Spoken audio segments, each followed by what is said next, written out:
శ్రీమాత్రే నమః. విరించువాణి astro channel ప్రేక్షకులకి స్వాగతం. 2026-27 సంవత్సరానికి సంబంధించి మనకి అంటే ఆంగ్ల నూతన సంవత్సరానికి సంబంధించి ద్వాదశ రాశుల వారికి శుభాశుభ ఫలితాలు ఏ విధంగా ఉంటాయి అనే విషయాన్ని తెలుసుకుందాం. అయితే కొందరు ఈ ఆంగ్ల నూతన సంవత్సర ఫలితాలు కూడా పరిగణనలోకి తీసుకుంటున్నారు కాబట్టి ఇవి చెప్పడం అనేది జరుగుతోంది. అయితే మనకి ఉగాదియే కాబట్టి అంటే తెలుగు వారికి ఉగాదిని మనకి కొత్త సంవత్సరంగా భావించడం అనేది జరుగుతుంది. అక్కడ ఉన్నట్టుగా మనకి ఈ అంటే ఉగాది పంచాంగానికి చెప్పుకున్నట్టుగా ఆదాయాలు కానీ రాజ్య పూజ అవమానాలు కానీ ఉండవు.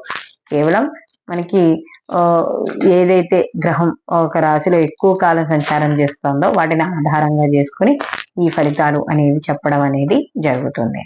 ఇక్కడ మనకి గురువు, శని భగవానుడు, రాహుకేతువులు మనకి ప్రధాన గ్రహాలు అంటే ఒకే రాశిలో ఎక్కువ కాలం సంచారం చేస్తాయి కాబట్టి వీటిని ఆధారంగా చేసుకుని మనం ఈ గోచార ఫలితాలు చెప్పడం అనేది జరుగుతోంది. అయితే గోచార ఫలితాలతో పాటు వ్యక్తిగత జాతకాలు, వాళ్ళకి జరుగుతున్న మహర్దశలు అంతర్దశలను కూడా పరిగణనలోకి ఖచ్చితంగా తీసుకోవాలి.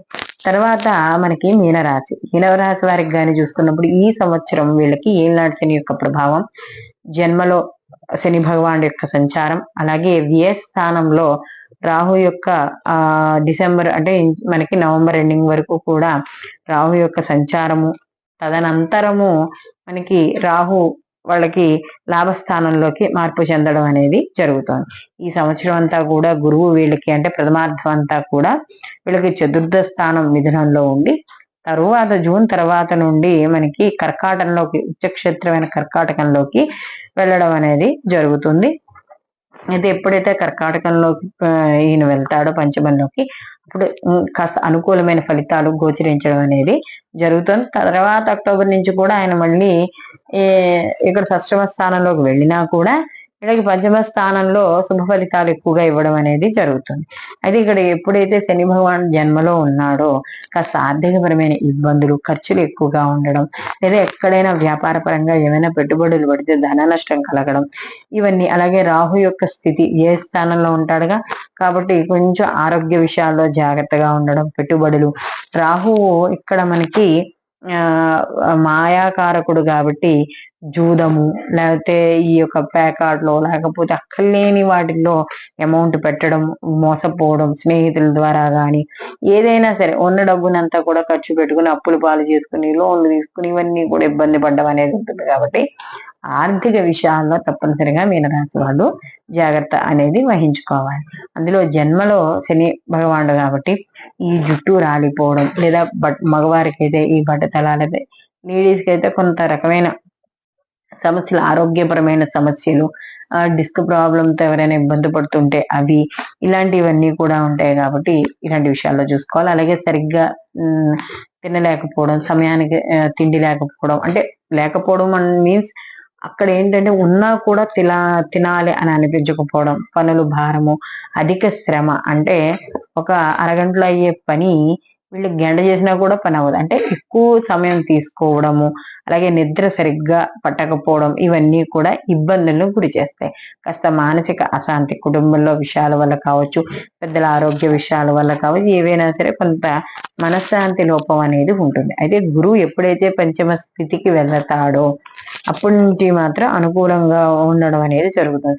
అప్పటి వరకు సాగదీస్తున్న పనులు, లేకపోతే అసలు ఆ పనులు అవుతాయా అవ్వవా, అంటే ఉద్యోగపరంగా కానీ వ్యాపార పరంగా కానీ ఏమైనా ఇబ్బందులు ఉన్నవి అవన్నీ అలా స్ట్రక్ అయిపోయినవి, లేదా వాటి పనులు ముందుకెళ్తేనే దాని తర్వాత పనులు వెళ్తాయి, ఇలాంటివన్నీ కూడా జూన్ తర్వాత నుంచి పనులు అవుతాయి. అంటే ఎలా అంటే ఇంటికి సంబంధించి కానీ, ఉద్యోగ పరంగా, వ్యాపార పరంగా, వివాహాలు, ఉద్యోగాలు, విదేశీ విద్య, ఇలా ఏ విషయంలోనైనా సరే, సంతానం, ఇలాంటి వాటి నుండి కూడా కాస్త అనుకూలమైన ఫలితాలు పొందుతాయి. అప్పటి వరకు శత్రువులుగా ఉన్న వాళ్ళు కాస్త మిత్రులు అవ్వడం, గురుబలం పెరగడం, కాస్త అక్కలేని విషయాలకి అంటే మీ మీద ఏదో కక్షతో కార్పణ్యంతో ఉన్న వాళ్ళు కూడా కాస్త మీ దృష్టి వాళ్ళకి లేకపోవడం, ఇలాంటివన్నీ కూడా ఉంటాయి.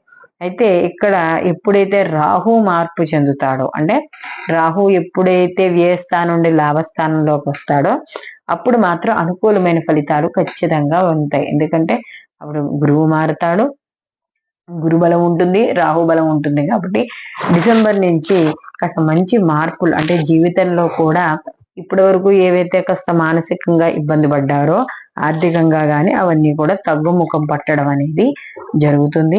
మొత్తం మీద ఈ మీనరాశి వాళ్ళకి 2026 సంవత్సరము సామాన్య ఫలితాలతోనే నడుస్తుంది.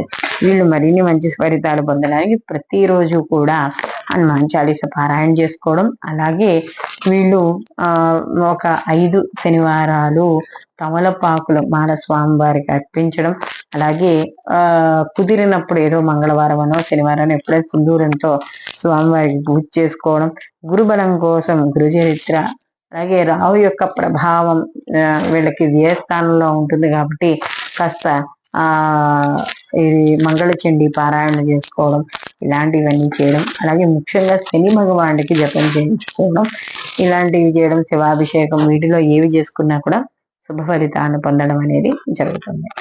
సర్వేజన సుఖినో భవంతు, లోకా సంస్థ సుఖినో భవంతు.